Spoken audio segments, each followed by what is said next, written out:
보고 싶다. 이렇게 말하니까 더 보고 싶다. 너희 사진을 보고 있어도 보고 싶다. 너무 야속한 시간. 학교 가창 시간에 BTS의 봄날을 따라 부르는 일본 학생 영상이 화제입니다.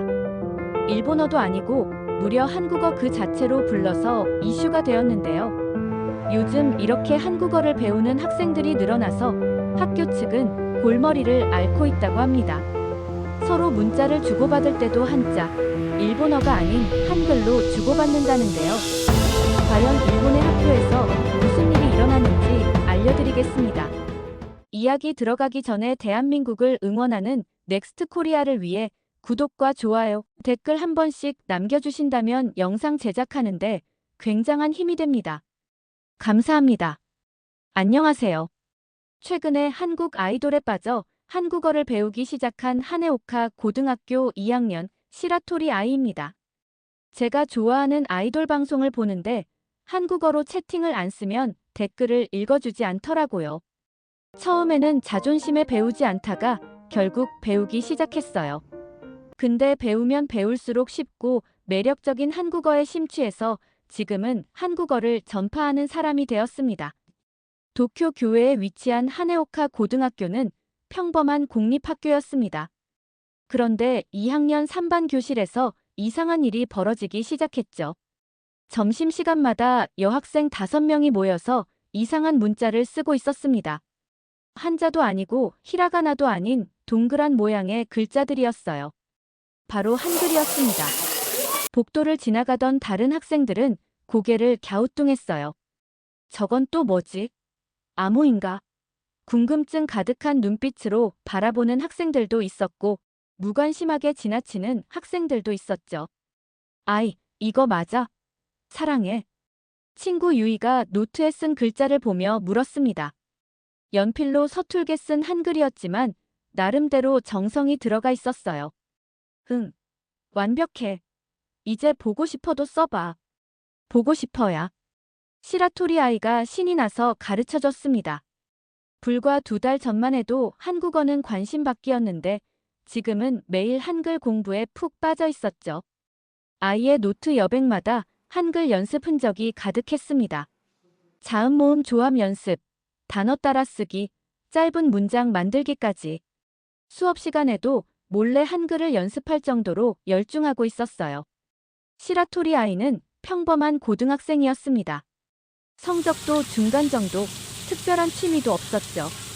학교에서 집으로, 집에서 학교로 오가는 반복적인 일상이 전부였습니다. 친구들과 수다를 떨고 스마트폰을 보는 게 유일한 낙이었어요. 아침에 일어나는 것도 귀찮고 학교 가는 것도 그저 의무처럼 느껴지던 그런 평범한 학생이었죠. 그런 아이의 인생이 완전히 바뀐 건 어느 금요일 밤이었습니다. 숙제를 대충 끝내고 침대에 누워 유튜브를 보고 있었어요. 추천 영상을 이것저것 넘기다가 우연히 K-팝 무대 영상을 보게 됐습니다. 화려한 조명, 완벽한 칼군무, 중독적인 멜로디. 뭔가 다른 세계를 보는 것 같았어요. 아이는 그 영상을 계속 반복해서 봤습니다. 1번, 2번, 3번. 어느새 10번도 넘게 보고 있더라고요. 뭔가 마음속 깊은 곳이 움직이는 느낌이었습니다. 처음으로 뭔가에 열정을 느낀 순간이었죠. 그날부터 아이는 매일 밤 한국 아이돌 영상을 찾아봤습니다. 특히 빠진 그룹은 BTS였어요. 그들의 무대를 보면서 처음으로 가슴이 뛰는 기분을 느꼈죠. 단순히 춤과 노래만 좋은 게 아니었습니다. 멤버들이 팬들과 소통하는 모습, 서로를 아끼는 우정, 무대에 대한 열정. 모든 게 아이에게 새로운 자극이었어요. 용돈을 모아서 앨범을 샀고 포스터를 사서 방벽에 붙였습니다. 학교 가방에는 키링을 달았고 팬카페에도 가입했죠. 친구들은 아이의 변화를 신기하게 봤습니다. 아이, 너 요즘 달라졌어. 뭔가 생기가 생긴 것 같아. 유이가 말했을 때 아이는 웃었습니다. 정말 그랬거든요. 아침에 일어나는 게 즐거워졌고 학교 가는 것도 기대되기 시작했어요. 점심시간에 친구들과 아이돌 이야기를 하는 게 너무 재미있었습니다. 그런데 문제가 하나 있었습니다. 아이돌들의 V앱 생방송을 볼 때마다 느끼는 소외감이었어요. 화면 옆 채팅창에는 한국어 댓글이 물 흐르듯 빠르게 올라갔습니다. 그리고 멤버들은 그 한국어 댓글들만 읽어주는 거예요. 오빠, 저 여기 있어요. 사랑해요. 오늘도 멋있어요. 한국 팬들의 댓글은 즉시 읽혀졌습니다. 멤버들이 댓글을 읽으면 채팅창은 더욱 뜨겁게 달아올랐죠. 하지만 일본어로 쓴 아이의 댓글은 그냥 지나갔어요. 아무리 열심히 댓글을 달아도 단 한 번도 읽혀지지 않았습니다. 왜 내 댓글은 안 읽어주지? 아이는 속상했습니다. 다른 일본 팬들도 마찬가지였어요. 팬카페 일본 게시판에는 비슷한 고민을 가진 팬들의 글이 많았습니다. 한국어 못해서 댓글 안 읽혀요. 통역 자막이 너무 늦어요. 한국 팬들만 소통하는 것 같아 서운해요. 공감하는 댓글이 수없이 달렸죠. 어느 날 밤 아이는 결심했습니다. 한국어를 배우기로요. 처음엔 자존심이 상했습니다. 왜 내가 한국어를 배워야 하지? 일본어로 쓰면 안 되는 건가? 아이돌이 일본어를 배우면 되는 거 아닌가? 여러 생각이 머릿속을 스쳤어요. 하지만 좋아하는 아이돌과 소통하고 싶은 마음이 더 컸습니다. 댓글이 읽혀지는 순간을 상상하니 가슴이 두근거렸어요. 그래, 해보자. 얼마나 어려울까? 유튜브에서 한국어 배우기를 검색했습니다. 화면에 수많은 영상이 나타났어요. 초보자를 위한 한국어, 한국어 첫걸음, K-팝 팬을 위한 한국어. 어떤 걸 봐야 할지 고민되더라고요. 스크롤을 내리다가 한글 1시간 마스터라는 제목이 눈에 들어왔습니다.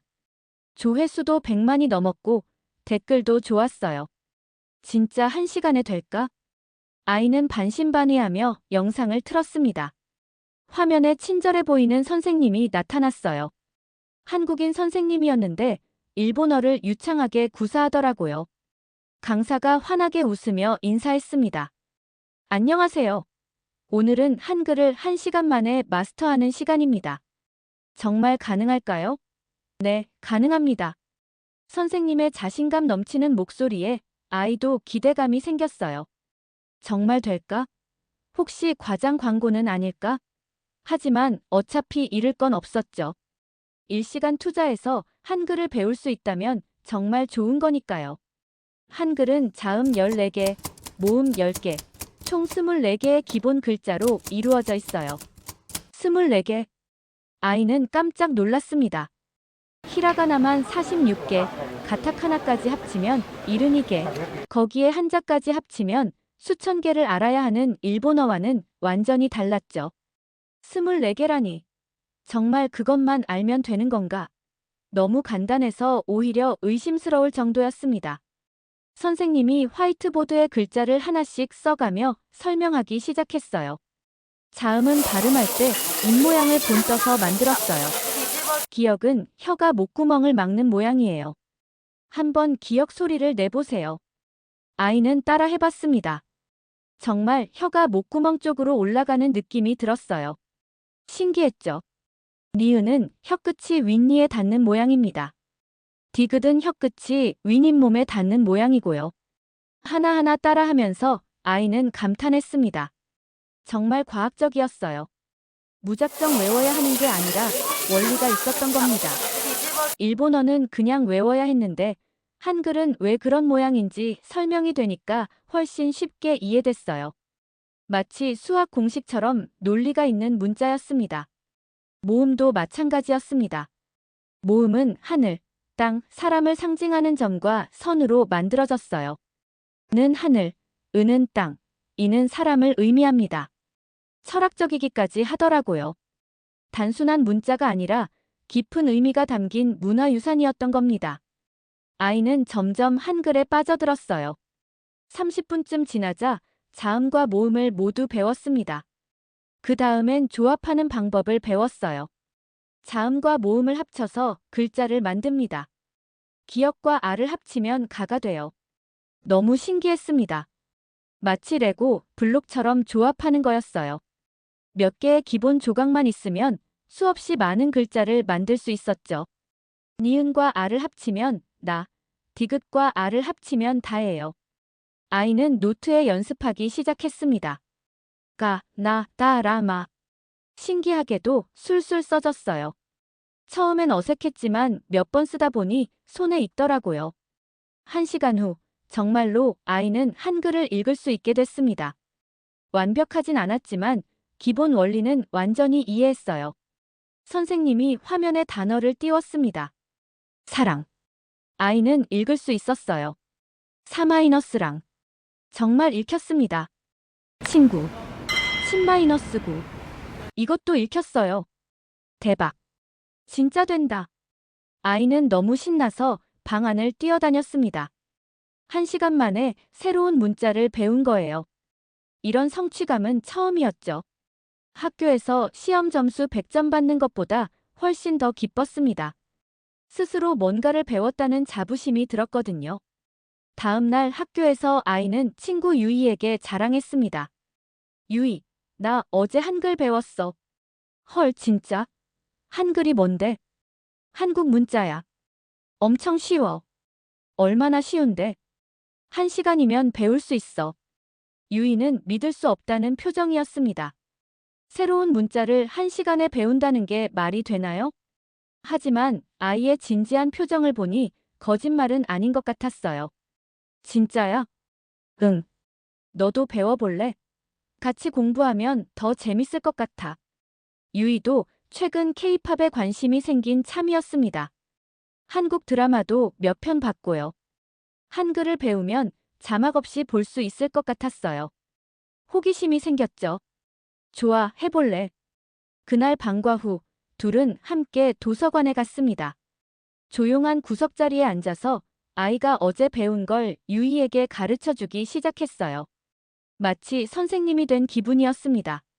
누군가를 가르친다는 게 이렇게 뿌듯한 일인지 처음 알았죠. 자음부터 시작할게. 기역, 니은, 디귿. 이렇게 14개가 있어. 유이는 진지하게 노트에 받아 적었습니다. 아이의 설명을 듣다 보니 정말 쉽더라고요. 특히 입모양을 본떠서 만들었다는 원리가 인상적이었어요. 우와, 정말 신기하다. 이렇게 과학적인 문자가 있었구나. 30분쯤 지나자 유이도 기본 자음 모음을 익혔습니다. 그리고 간단한 단어를 읽기 시작했어요. 가, 나, 다. 읽혀. 정말 읽혀. 유이가 감탄하며 소리쳤습니다. 도서관이라 다른 학생들이 쳐다봤지만 신경 쓰지 않았어요. 너무 신기하고 재미있었거든요. 진짜 쉽네. 일본어보다 훨씬 간단해. 일본어는 같은 소리인데도 한자가 여러 개였습니다. 예를 들어 하다라는 뜻도 등 여러 한자로 표현되죠. 하지만 한글은 소리나는 대로 쓰면 됐어요. 정말 직관적이었습니다. 다음 주 반에서 K-팝을 좋아하는 친구들이 하나둘 관심을 보이기 시작했습니다. 모두 같은 고민이 있었거든요. 아이돌과 소통하고 싶은데 한국어를 몰라서 답답했던 겁니다. 점심시간에 마나미가 다가왔어요. 너희 한글 배운다며? 나도 가르쳐 줄 수 있어? 물론이지. 마나미는 한국 드라마 마니아였습니다. 매주 새로운 드라마를 찾아보는데 자막이 늦게 올라와서 항상 답답했어요. 한국에선 이미 방영이 끝난 드라마도 일본 자막은 한참 뒤에 나왔거든요. 자막 기다리는 게 너무 답답해. 한국에선 이미 다음 화가 나왔는데 우린 아직 지난주 거 보고 있잖아. 리코도 관심을 보였습니다. 리코는 한국 화장품을 좋아했는데 사용법을 제대로 알고 싶었어요. 한국 화장품 쓰고 싶은데 일본어 설명서가 없어서 항상 불안했어. 혹시 잘못 쓰는 건 아닐까 걱정됐거든. 사쿠라는 한국 음식에 빠져 있었습니다. 유튜브에 맛있는 한국 음식 레시피가 엄청 많은데 한국어만 있어서 못 따라했어. 자동 번역은 영 이상하고. 모두 각자의 이유로 한글을 배우고 싶어 했습니다. 우리 같이 한글 공부할까? 아이의 제안에 5명이 모였습니다. 점심시간마다 도서관에 모여서 한글을 공부하기 시작했어요. 처음엔 기본 자음 모음부터, 그 다음엔 단어 만들기, 나중엔 간단한 문장까지. 단계별로 차근차근 배워나갔죠. 배우면 배울수록 한글의 매력에 빠져들었습니다. 특히 타이핑 속도가 정말 빨랐어요. 한글은 타이핑이 진짜 빨라. 유이가 발견한 사실이었습니다. 한자 변환을 안 해도 되니까 문자 메시지를 보내는 속도가 3배는 빨라진 거예요. 일본어로 문자 보낼 땐 한자 변환하느라 시간이 오래 걸렸는데 한글은 소리 나는 대로 치면 끝이었죠. 그리고 맞춤법 틀릴 일도 적어. 실제로 일본어로 문자 보낼 때는 한자 변환해서 자주 실수했습니다. 같은 발음인데 한자가 다르면 의미가 완전히 달라지니까요. 하지만 한글은 표음 문자라 소리만 정확하면 실수할 일이 거의 없었어요. 친구들끼리 한글로 문자를 주고받기 시작했습니다. 처음엔 서툴렀지만 점점 익숙해졌어요. 오늘 방과 후에 카페 갈래? 응, 좋아. 한글로 대화하니까 뭔가 특별한 기분이 들었습니다. 마치 비밀 암호를 공유하는 것 같았어요. 다른 친구들은 읽을 수 없으니까 더 재미있었죠. 그런데 이 작은 모임이 곧 학교 전체의 주목을 받게 될 줄은 그때는 몰랐습니다. 처음엔 5명으로 시작한 모임이 점점 커지기 시작했습니다. 일주일 만에 10명으로 늘어났고 한 달 후엔 20명에 달했어요. 모두 K-팝 팬들이었지만 한글을 배우는 이유는 조금씩 달랐습니다. 각자의 꿈과 목표가 있었고 한글은 그 꿈을 이루기 위한 도구였던 거죠. 도서관 구석자리는 이제 이들의 전용 공간처럼 됐습니다. 점심시간만 되면 한글 노트를 든 학생들이 하나둘 모여들었어요.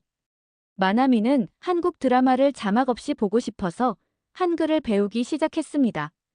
최근 빠진 로맨스 드라마가 있었는데 일본 자막이 너무 늦게 올라와서 답답했던 거예요. 자막 기다리는 게 너무 힘들어.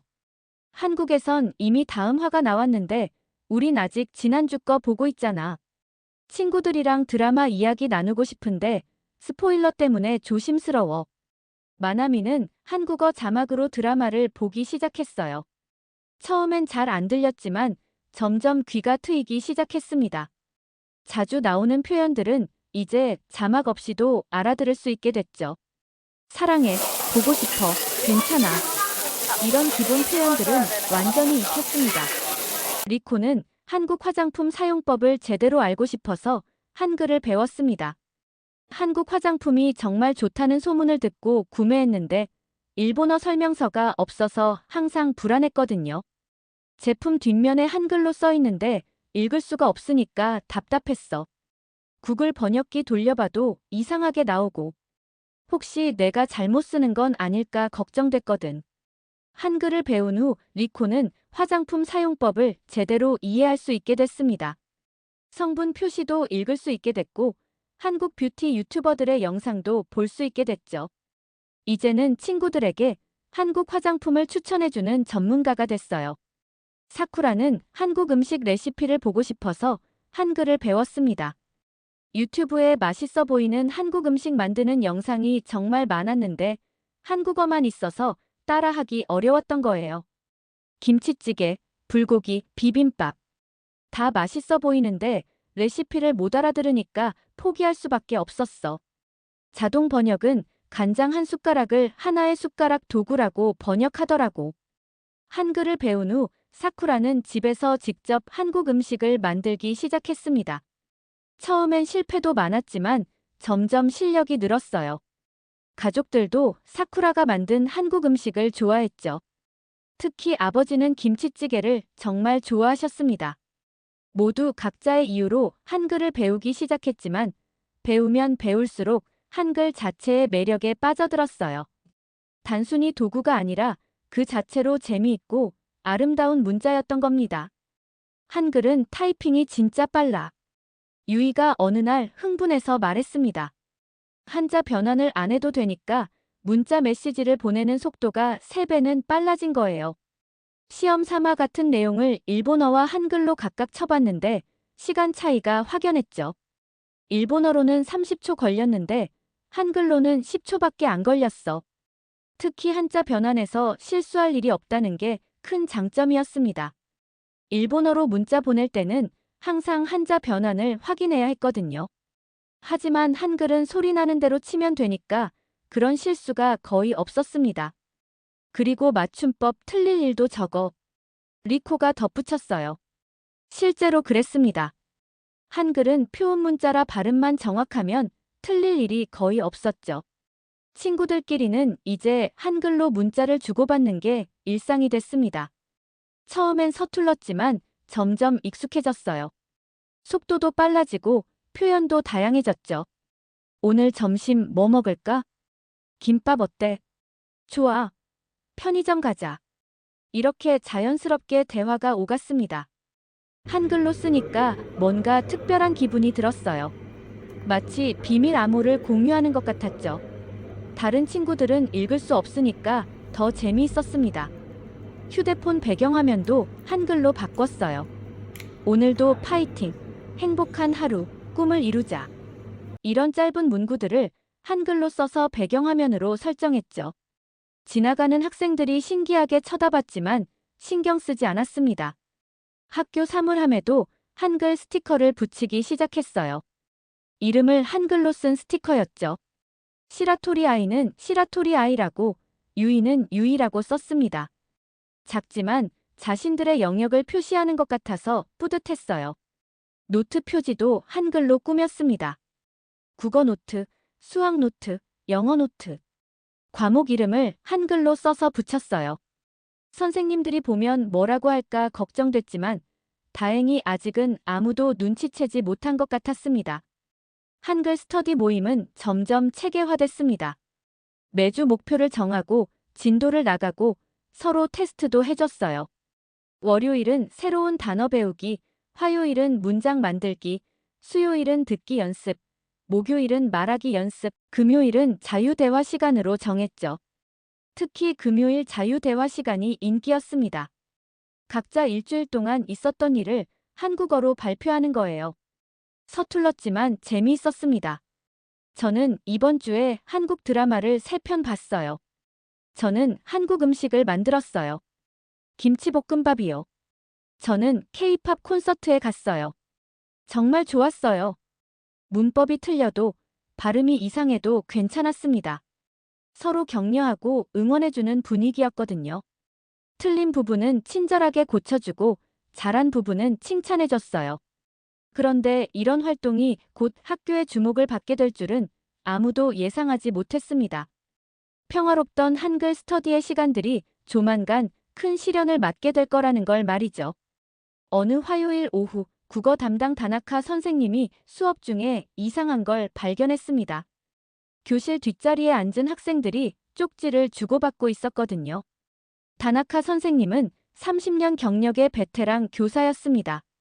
학생들의 작은 움직임도 놓치지 않는 매의 눈을 가지고 계셨죠. 수업 중 쪽지 돌리기는 흔한 일이었지만 오늘 본 쪽지는 뭔가 달랐어요. 멀리서 봐도 일본어가 아닌 게 확실했습니다. 시라토리, 이리 와봐. 다나카 선생님이 아이를 불렀습니다. 목소리에 긴장감이 묻어있었어요. 교실이 조용해졌습니다. 모두의 시선이 아이에게 쏠렸죠. 아이는 가슴이 철렁했습니다. 들켰구나. 천천히 교단으로 걸어가는 동안 머릿속이 복잡했어요. 이게 뭐니? 다나카 선생님이 쪽지를 아이 앞에 펼쳐 보이셨습니다. 쪽지에는 한글로 방과 후 카페에서 만나자라고 적혀 있었어요. 아이의 글씨체가 분명했습니다. 한국어예요. 아이가 작은 목소리로 대답했습니다. 한국어? 왜 한국어로 쓰는 거야?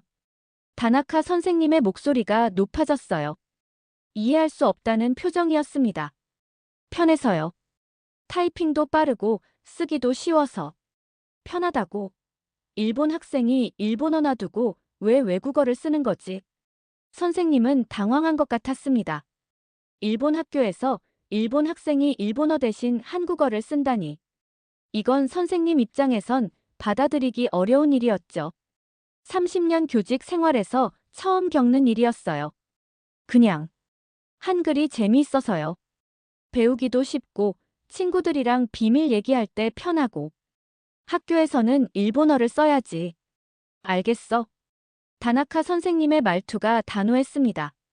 네. 아이는 고개를 숙였습니다. 하지만 마음속으로는 생각했어요. 왜 안 되는 걸까? 영어는 괜찮으면서 한국어는 안 되는 이유가 뭘까?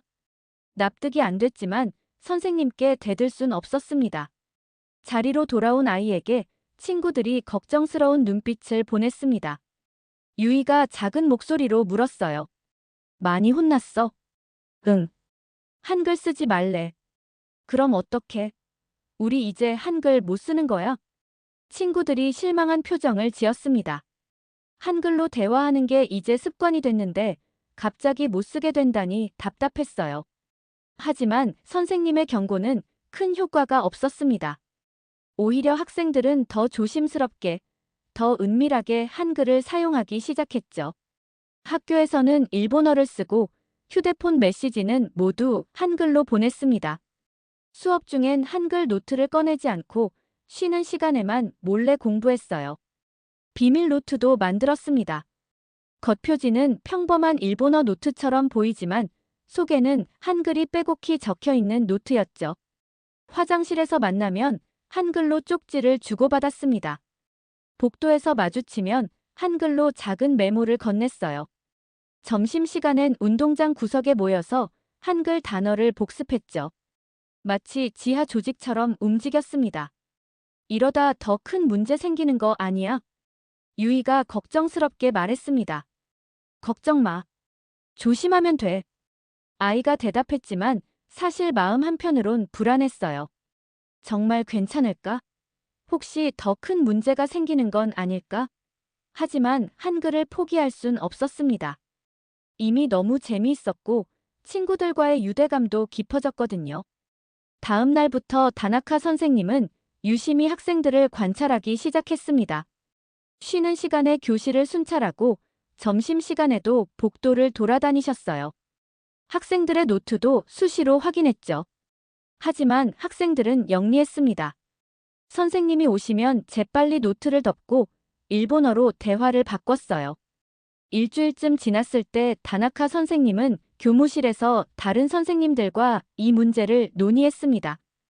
요즘 학생들이 한국어를 배우고 있는 것 같아요. 쪽지도 한국어로 주고받고 노트에도 한국어가 가득해요. 한국어요? 왜 갑자기? 젊은 영어 선생님이 신기하게 물었습니다. K-팝 때문인 것 같아요. 한국 아이돌을 좋아해서 한국어를 배우는 거죠. 그게 뭐가 문제인가요? 새로운 언어 배우는 건 좋은 일 아닌가요? 문제는 학교에서 일본어 대신 한국어를 쓴다는 거예요. 일본 학생이 일본어를 안 쓰고 외국어를 쓴다니 이건 정체성 문제예요. 나이든 사회 선생님이 다나카 선생님의 의견에 동의했습니다.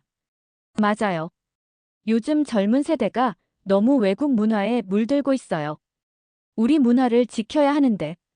하지만 젊은 선생님들의 의견은 달랐습니다. 시대가 변했어요. 요즘 애들은 글로벌하잖아요. 여러 언어를 배우는 게 나쁜 건 아니죠. 교무실에서 의견이 갈렸습니다. 어떤 선생님들은 제재해야 한다고 했고, 어떤 선생님들은 그냥 둬야 한다고 했어요. 결국 교장 선생님께 보고하기로 했죠. 그 무렵 학생들 사이에선 한글 열풍이 더욱 거세졌습니다. 처음 5명으로 시작한 모임이 이제는 30명이 넘었어요. 소문을 듣고 다른 반 학생들도 찾아왔습니다. 저도 한글 배우고 싶어요. 같이 공부해도 돼요? 아이는 거절할 수 없었습니다. 모두 진심 어린 눈빛으로 부탁했거든요. 한글 스터디는 점점 커졌고 이제는 비밀로 하기 어려울 정도가 됐습니다.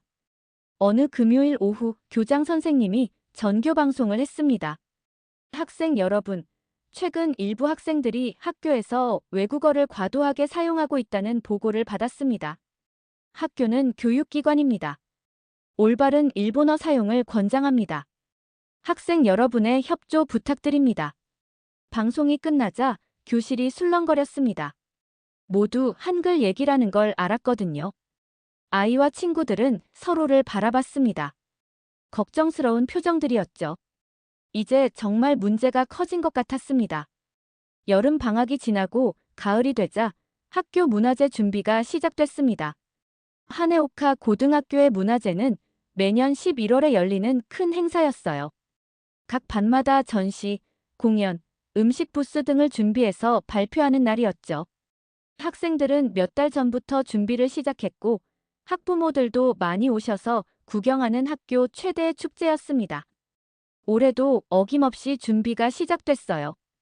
2학년 3반 학생들이 모여서 회의를 했습니다. 올해는 뭘 할까? 작년엔 연극을 했는데 반응이 별로였어요.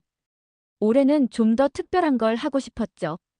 여러 아이디어가 나왔습니다. 카페 부스, 귀신의 집, 댄스 공연. 그때 아이가 손을 들었습니다. 우리 반 K-팝 공연하면 어때? 교실이 잠시 조용해졌습니다. 모두 아이를 바라봤어요. K-팝, 학교 문화제에서 이건 정말 새로운 제안이었죠. K-팝, 그거 좋은데. 유이가 제일 먼저 호응했습니다. 나도 찬성. 요즘 K-팝 정말 인기 많잖아. 마나미도 손을 들었어요. 곧 교실 전체가 술렁거리기 시작했습니다. K-팝 공연이라니 정말 재미있을 것 같았거든요. 대박. 좋아. 어떤 노래 할까? 학생들이 흥분해서 떠들기 시작했습니다. 담임 선생님이 교실에 들어오셔서야 겨우 조용해졌죠. 뭘 그렇게 떠들어? 선생님, 저희 문화제 때 K-팝 공연하고 싶어요. K-팝. 담임 선생님이 난색을 표하셨습니다. 그건 좀 생각해봐야겠다. 학교 문화제인데 외국 노래가 적절할까? 선생님, 다른 반들도 팝송 하잖아요. 영어 노래도 외국 노래인데요. 그건 영어는 좀 다르지. 왜요? 한국어랑 뭐가 다른데요? 학생들이 항의했지만 선생님은 고민스러워 하셨습니다. 결국 학생들끼리 투표해서 결정하기로 했어요. 찬성 35명, 반대 2명. 압도적인 찬성이었습니다. 담임 선생님도 학생들의 의견을 무시할 순 없었죠. 좋아, 하되 품위 있게 해야 해. 알겠지? 네. 학생들이 환호했습니다. 드디어 K-팝 공연을 할 수 있게 된 거예요.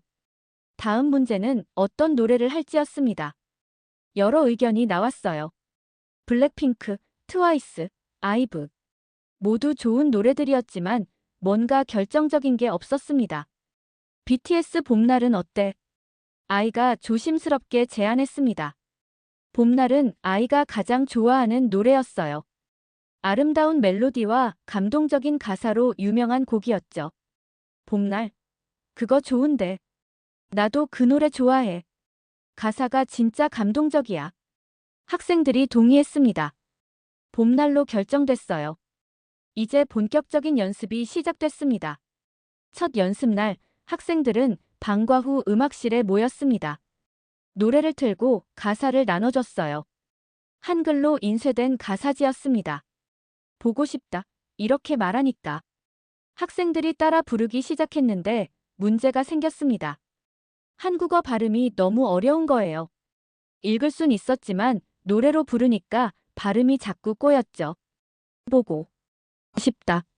아니야, 보고 싶다야. 붙여서 발음해야 해. 발음 교정에만 일주일이 걸렸습니다. 특히 받침 발음이 어려웠어요.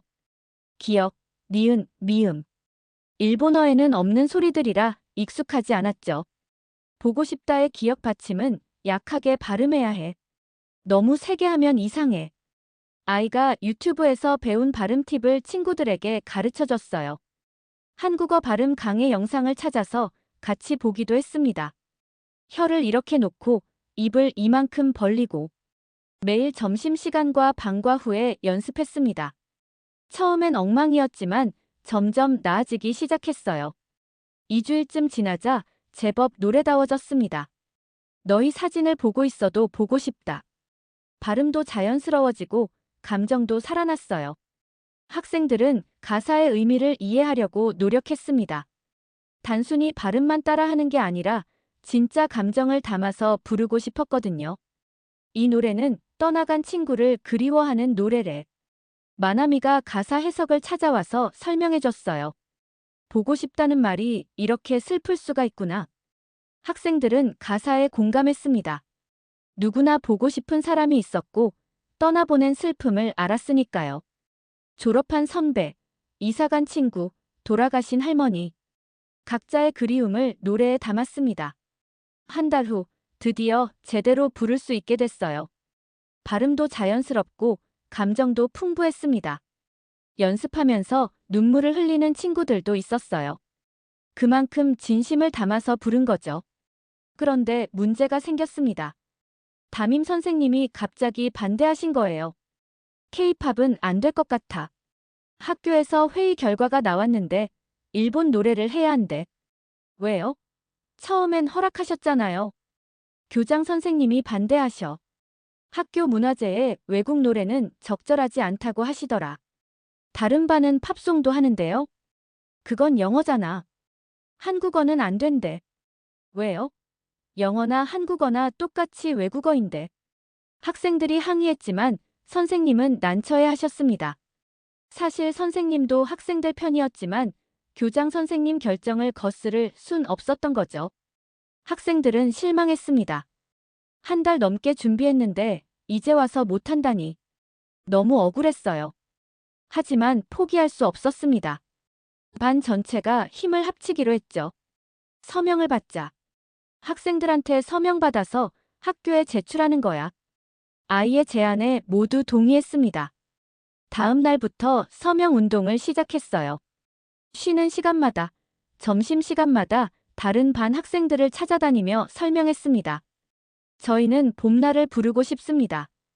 이 노래는 단순한 아이돌 노래가 아니에요. 그리움과 우정에 대한 깊은 메시지가 담겨 있어요. 한국어라고 차별하는 건 옳지 않아요. 이틀 만에 500명이 넘는 서명을 받았습니다. 전교생의 절반이 넘는 숫자였어요. 학생들의 열정에 다른 선생님들도 관심을 보이기 시작했습니다. 결국 교장 선생님이 학생 대표들을 불렀어요. 아이와 유이, 마나미가 교장실로 갔습니다. 긴장됐지만 용기를 냈죠. 학생들의 열정은 알겠습니다.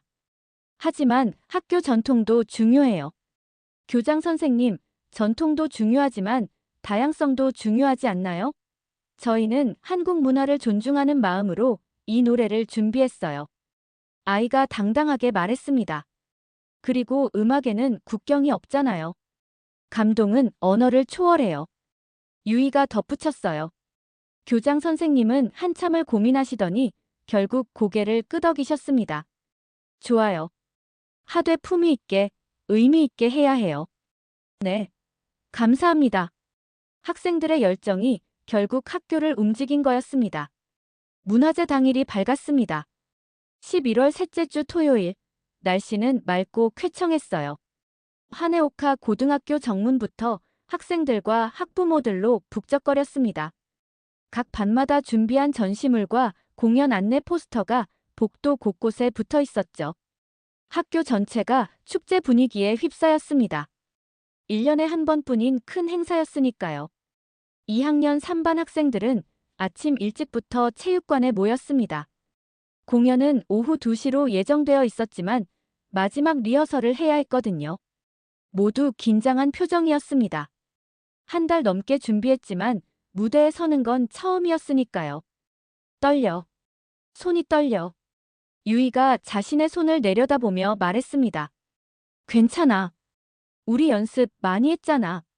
할 수 있어. 아이가 유이의 손을 꽉 잡아줬어요. 따뜻한 체온이 전해지면서 유이의 긴장이 조금 풀렸습니다. 그래, 우리 할 수 있어. 지금까지 정말 열심히 했잖아. 마나미도 격려했습니다. 학생들은 원을 그리며 서로의 손을 잡았어요. 35명 전체가 하나로 연결됐습니다. 우리 할 수 있다. 파이팅! 함께 외치니까 용기가 났습니다. 떨림은 여전했지만 두려움보다는 기대감이 더 컸어요. 오전 10시, 마지막 리허설이 시작됐습니다. 무대 조명을 켜고 음향을 확인하고 동선을 점검했어요. 선생님들도 와서 지켜보셨습니다. 다나카 선생님도 계셨고 처음엔 반대했던 교장 선생님도 오셨죠. 음악이 흐르기 시작했습니다.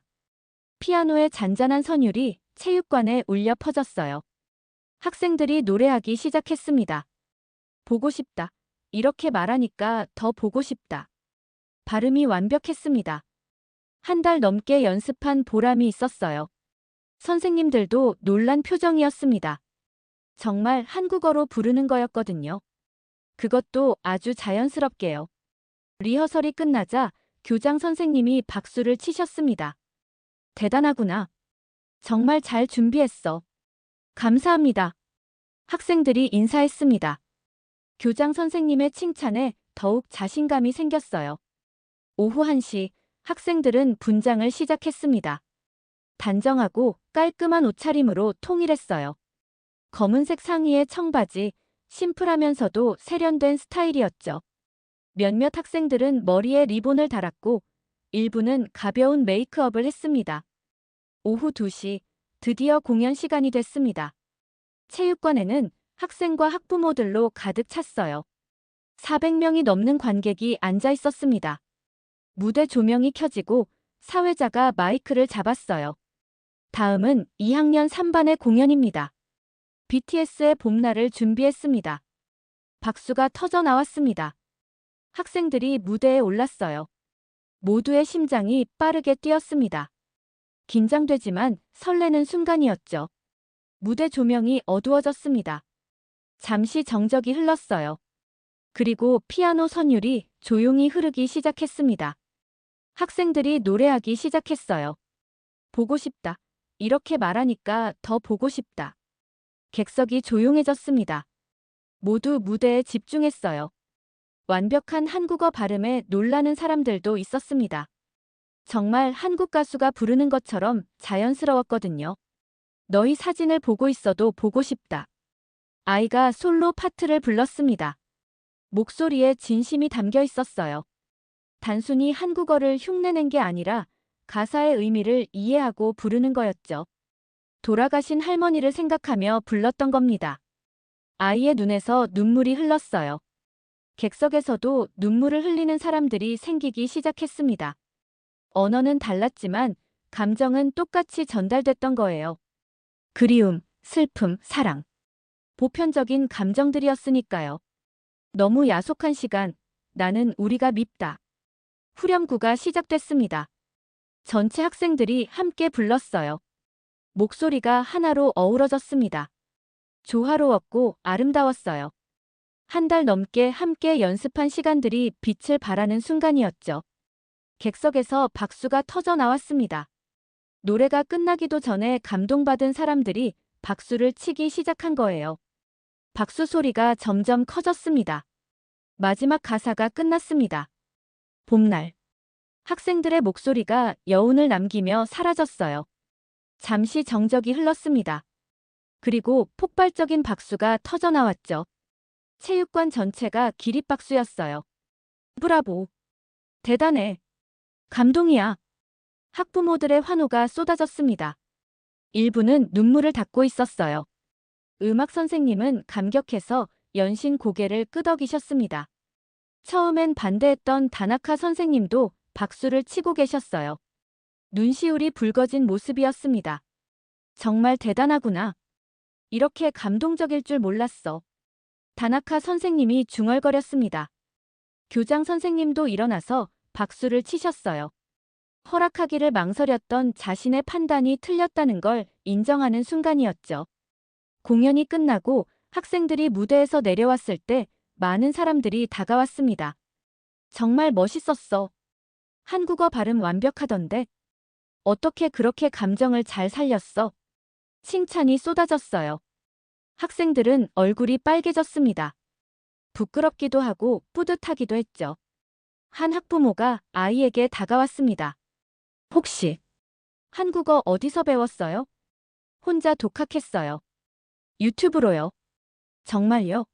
대단하네요. 우리 딸도 한국어 배우고 싶어 하는데 어떻게 시작하면 좋을까요? 기초는 정말 쉬워요. 1시간이면 한글 읽을 수 있어요. 아이가 웃으며 대답했습니다. 그날 오후 공연 영상은 누군가에 의해 유튜브에 올라갔습니다. 일본 고등학생들이 부르는 봄날 마이너스 완벽한 한국어 발음이라는 제목이었어요. 학부모 중 한 분이 촬영해서 올린 거였죠. 그날 밤 아이는 휴대폰을 확인했습니다. 영상이 벌써 10,000 조회수를 넘어섰더라고요. 댓글도 수백 개가 달렸습니다. 발음 진짜 좋다. 감동받았어요. 일본 학생들이 우리 노래를 이렇게 불러주다니 감사해요. 한국 사람들의 댓글이었습니다. 아이는 기뻤어요. 한국어로 답글을 달기 시작했죠. 감사합니다. 한국 노래 정말 좋아요. 서툰 한국어였지만 진심은 전해졌습니다. 다음 날 일요일 아침, 아이는 휴대폰 알림 소리에 잠을 깼습니다. 평소보다 훨씬 많은 알림이 쌓여 있었어요. 뭔가 이상했습니다. 소셜미디어를 열어보니 깜짝 놀랐죠. 어제 올라간 공연 영상 조회수가 10만을 넘어섰더라고요. 하룻밤 사이에 이렇게 많은 사람들이 본 거였습니다. 댓글도 1000개가 넘었어요. 발음 완벽하다. 일본 학생들이 한국어를 이렇게 잘해. 감동받았어요.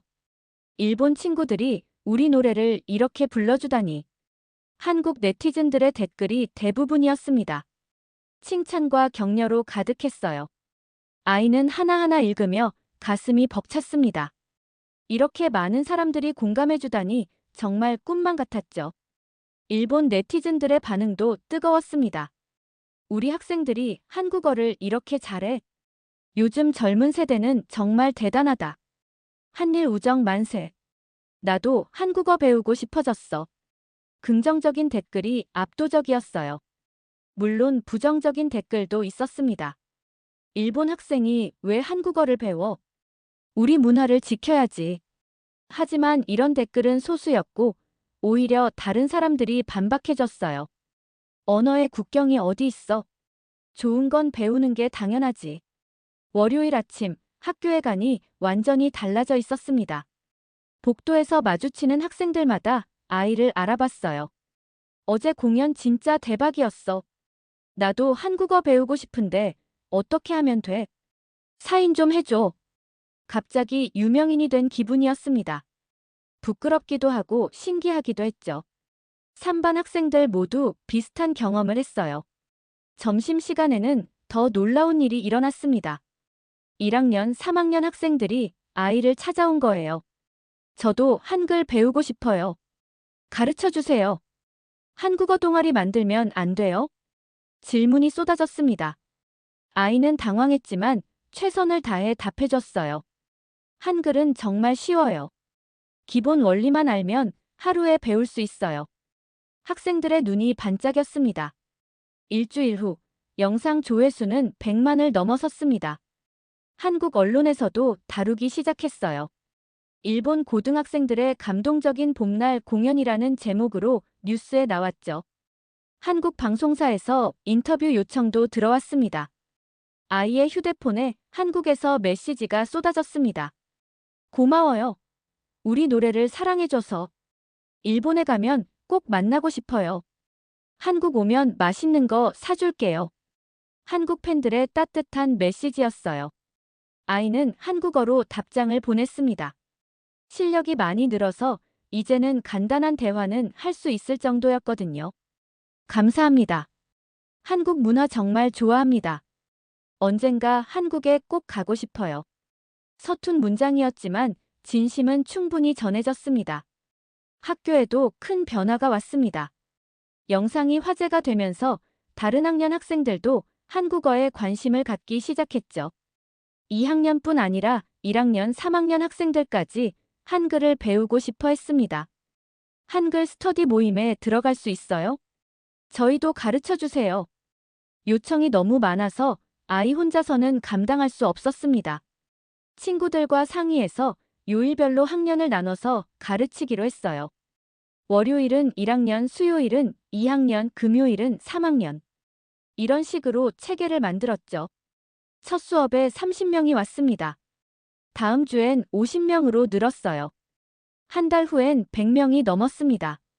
도서관이 좁아서 체육관에서 수업을 해야 할 정도였죠. 더 놀라운 일은 학교의 태도 변화였습니다. 교장 선생님이 직접 아이를 불렀어요. 학생들의 요구가 많아서 내년부터 한국어를 방과 후 수업으로 정식 개설하기로 했습니다. 정말요? 아이는 믿을 수 없었습니다. 네. 정식 한국어 강사도 모셔올 예정이에요. 학생이 씨앗을 뿌린 덕분입니다. 교장 선생님이 처음으로 웃으며 말씀하셨어요. 다나카 선생님도 찾아왔습니다. 아이, 미안했어. 처음엔 반대했는데 내가 틀렸구나. 정말 대단한 일을 해냈어. 선생님, 언어는 벽이 아니라 다리구나. 내가 그걸 보여줬어. 선생님의 진심 어린 사과에 아이는 눈물이 났습니다. 이해받는다는 게 이렇게 따뜻한 일인지 처음 알았죠. 겨울 방학이 되자 아이는 정말 한국 여행을 가게 됐습니다. 부모님이 선물로 여행 경비를 대주신 거예요. 처음 가보는 서울이었습니다.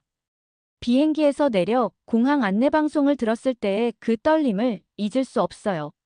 승객 여러분, 인천국제공항에 오신 것을 환영합니다. 알아듣겠더라고요. 자막 없이도 이해할 수 있었습니다. 한글 공부의 결실이었죠. 명동, 홍대, 경복궁. 모든 게 신기했습니다. 한글 간판들을 읽을 수 있다는 게 너무 기뻤어요. 식당에서도 직접 메뉴를 읽고 주문했습니다. 김치찌개 하나 주세요. 식당 아주머니가 깜짝 놀랐습니다. 어머, 한국말 잘하네. 어디서 배웠어? 일본에서 독학했어요. 대단하다. 우리나라 말 배워줘서 고마워. 아주머니가 서비스로 김치를 더 주셨어요. 아이는 정말 행복했습니다. 언어를 배운다는 건 단순히 단어를 외우는 게 아니었어요. 사람들의 마음과 연결되는 거였습니다. 호텔로 돌아와 엄마에게 영상통화를 걸었습니다. 엄마, 나 진짜 한국어로 얘기하고 있어. 대단하다, 우리 딸. 엄마도 자랑스러워. 엄마의 눈에도 눈물이 맺혔습니다. 딸이 이렇게 성장한 모습을 보니 감격스러웠던 거죠. 그날 밤 아이는 처음으로 자신이 뭔가를 만들어냈다는 느낌을 받았습니다. 단순히 아이돌을 좋아하는 팬에서 문화를 연결하는 다리가 된 거예요. 작은 호기심으로 시작한 일이 이렇게 큰 변화를 만들어낼 줄 몰랐죠. 1년 후 하네오카 고등학교는 완전히 달라져 있었습니다. 정식으로 한국어 동아리가 생겼고 부원이 150명이 넘었어요. 다른 학교에서도 비슷한 변화가 일어났습니다. 도쿄 전역의 고등학교에서 한국어 수업이 인기를 끌기 시작했죠. K-팝, 드라마, 화장품, 음식. 한국 문화에 관심 있는 학생들이 자연스럽게 한국어를 배우기 시작한 겁니다. 매주 토요일 오전, 도서관은 한글 수업으로 가득 찼습니다. 아이는 이제 선배가 되어 후배들에게 한글을 가르치고 있었어요. 처음 한글을 배웠을 때의 그 설렘을 후배들도 똑같이 느끼는 모습을 보니 뿌듯했습니다. 선배님, 한글 진짜 쉽네요. 1학년 후배가 감탄하며 말했습니다. 그치? 나도 처음엔 놀랐어. 1시간이면 기본은 다 배울 수 있거든. 선배님은 언제 한국어를 시작하셨어요? 작년 봄이었어. 그때는 정말 아무것도 몰랐는데. 아이는 그때를 떠올렸습니다. 아이돌 댓글을 읽어주지 않아서 속상했던 그날 밤. 그때 용기를 내서 한글을 배우기 시작하지 않았다면 지금의 자신은 없었겠죠. 더 놀라운 일도 일어났습니다. 학교에서 정식으로 한국어를 선택 과목으로 추가한 거예요. 내년부터는 정규 수업으로 한국어를 배울 수 있게 된 겁니다. 학생들의 요구가 워낙 많아서 교육청에 신청했더니 승인이 났어요. 내년부터 한국어를 제2외국어로 선택할 수 있습니다. 교장 선생님의 발표에 전교생이 환호했습니다. 특히 한글 동아리 학생들은 더욱 기뻤죠. 이제 정식으로 한국어를 배울 수 있게 된 거니까요. 한국에서 정식 한국어 강사도 오셨습니다. 김 선생님이라는 젊은 여성 선생님이었어요. 한국에서 일본어 교육을 전공하셨고 일본어도 유창하게 구사하셨죠. 안녕하세요, 여러분. 저는 여러분의 한국어 선생님 김미영입니다. 첫 수업날 김 선생님의 인사에 학생들이 박수를 쳤습니다. 여러분이 한국어에 이렇게 관심을 가져주셔서 정말 감사해요. 한국과 일본이 더 가까워지는 느낌이에요. 김 선생님은 정말 좋은 선생님이었습니다. 수업도 재미있었고 한국 문화도 많이 소개해 주셨어요. 한국 음식 만들기, 한국 전통놀이, 한국 영화 감상. 단순히 언어만 배우는 게 아니라 문화 전체를 경험할 수 있었죠. 졸업을 앞둔 3월, 아이는 진로를 결정했습니다. 대학에서 한국어를 전공하기로 한 거예요. 통역사가 되는 게 꿈이었습니다. 한국과 일본을 이어주는 다리가 되고 싶어요. 아이가 진로 상담 시간에 말했을 때 담임 선생님이 웃으셨습니다. 이미 충분히 다리 역할을 하고 있어. 내가 만든 변화를 봐. 학교 전체가 달라졌잖아. 아직 멀었어요. 더 많은 걸 배우고 싶어요. 졸업식 날, 아이는 후배들 앞에서 마지막 인사를 했습니다. 언어는 단순한 도구가 아니에요. 서로를 이해하는 마음이에요. 한국어를 배우면서 저는 한국 문화뿐 아니라 다른 문화를 존중하는 법을 배웠어요. 후배들이 박수를 쳤습니다. 특히 한글 동아리 후배들은 눈물을 흘렸죠. 선배님, 저희도 선배님처럼 될게요. 한국어 열심히 공부할게요. 아이는 후배들을 보며 확신했습니다. 시작한 작은 변화가 계속 이어질 거라고. 이제는 자신 혼자가 아니라 수백 명의 친구들이 함께하고 있었으니까요. 졸업 후 여름방학, 아이는 다시 한국을 방문했습니다. 이번엔 일주일간의 어학연수 프로그램이었어요. 서울대학교에서 진행하는 프로그램이었죠. 한국에 도착하자마자 느낀 건 작년과는 완전히 달랐다는 겁니다. 이제는 일상적인 대화가 거의 다 가능했어요. 버스를 타고 식당에서 주문하고 쇼핑하고 길을 묻고 모든 게 자연스러웠습니다. 어학연수 기간 중 가장 기억에 남는 건 한국 학생들과의 교류회였습니다. 같은 또래의 한국 대학생들을 만난 거예요. 일본에서 왔어요? 한국어 정말 잘하시네요. 감사합니다. 1년 조금 넘게 공부했어요. 1년? 정말요? 발음이 정말 좋은데요. 한국 친구들의 칭찬에 아이는 부끄러웠습니다. 하지만 정말 기뻤어요. 노력한 보람이 있었으니까요. 그날 저녁 한국 친구들과 함께 한강공원에 갔습니다. 치킨을 먹으면서 이런저런 이야기를 나눴어요. 꿈, 고민, 미래. 언어는 달랐지만 고민은 비슷했습니다. 우리 앞으로도 계속 연락하자. 응. 나 일본 가면 꼭 만나러 갈게. 새로운 친구들이 생긴 거예요. 한국어라는 다리를 통해서요. 지금도 하네오카 고등학교 문화제에서는 K-팝 공연이 전통이 됐습니다. 매년 신입생들이 한국어로 노래를 부르며 무대에서요. 처음엔 어색하지만 점점 익숙해지고 결국엔 완벽한 공연을 만들어내죠. 그리고 그 시작에 시라토리 아이가 있었습니다. 아이돌을 좋아하는 평범한 여고생이 만든 작은 변화. 그것이 학교 전체를, 나아가 일본 젊은이들의 인식을 바꾼 겁니다. 현재 아이는 대학교 1학년입니다. 한국어 학과에서 열심히 공부하고 있어요. 통역사라는 꿈을 향해 한 걸음씩 나아가고 있죠. 여름방학에는 한국 대학교로 단기 어학연수를 갈 예정입니다. 휴대폰에는 여전히 한국 친구들의 메시지가 들어옵니다. 아이, 잘 지내. 이번 방학 때 한국 와. 너 만나고 싶어. 아이는 한국어로 답장을 보냅니다. 나도 보고 싶어. 곧 갈게. 완벽한 한국어였습니다. 언어는 벽이 아니라 다리입니다. 그리고 그 다리는 호기심과 열정으로 만들어집니다. 시라토리 아이가 그걸 증명했죠. 단순히 아이돌 댓글을 읽어주길 바라는 마음으로 시작했지만 결국 수백 명의 학생들에게 새로운 세계를 열어준 겁니다.